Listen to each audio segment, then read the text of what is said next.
ये question CBSE 2025 का है. The statement of the problem says the monthly incomes of two persons are in the ratio of 9:7. So let the monthly incomes are monthly incomes are 9x and 7x. क्योंकि ratio दिया हुआ है इसलिए अभी हम लोग इनकी इनकम्स 9x एंड 7x ले लिया. So suppose these are the two persons. A की इनकम 9x है, बी की इनकम 7x है. अब उसके बाद इन्होंने क्या बोला, and their monthly expenditures are in the ratio of 4:3. तो expenditures, suppose we are assuming that the expenditures of A is 4y and the expenditure of y is B is 3y.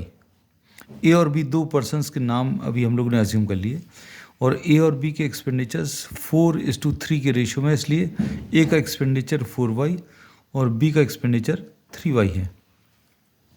अब इसके बाद इन्होंने बोला if each saved ₹5,000 express the given situation algebraically as a system of linear equations in two variables hence find the respective monthly incomes. ठीक है.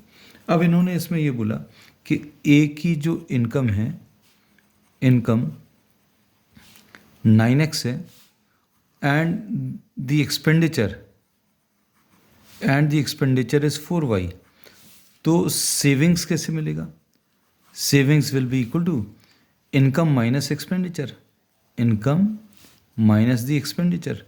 तो ए की जो सेविंग आएगी वो कैसे मिलेगी? ए की इनकम 9x माइनस ए का जो एक्सपेंडिचर है वो 4y. तो 9x माइनस 4y, इसकी वैल्यू इक्वल टू 5,000 दिया है. अब ऐसे ही बी की जो सेविंग है वो भी 5,000 दिया है. Both if each saved ₹5,000. तो बी की इनकम 7x है और बी की जो एक्सपेंडिचर है वो 3y है. तो income minus the expenditure is the saving. तो 7x माइनस 3y, इसकी वैल्यू भी 5,000 है. So this is how we have express the given problem in terms of linear equations in two variables. अब इसको सिंप्लीफाई करने के लिए we will be eliminating either x और y. कैसे एलिमिनेट करेंगे? You will be multiplying this by 3 and this by 4.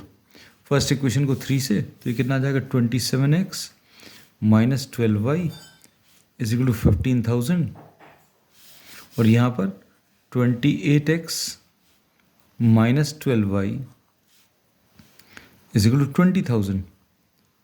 ऐसा कुछ आएगा. अब दोनों को अगर आप सब्ट्रैक्ट करें तो क्या आ जाएगा? Minus 1x will be equal to minus 5,000. So x will be equal to 5,000 आ जाएगा.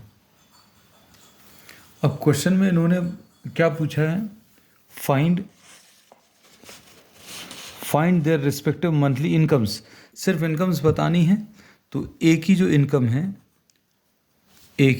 है दैट विल बी 9x मतलब 9 इंटू 5,000, यानी ये कितना? 45,000 आ जाएगा. और बी की जो इनकम है that is how much? 7x. तो ये कितना? 7 इंटू 5,000 यानी 35,000 आ जाएगा. So the income of A is 45,000, income of B is 35,000, and this is the answer.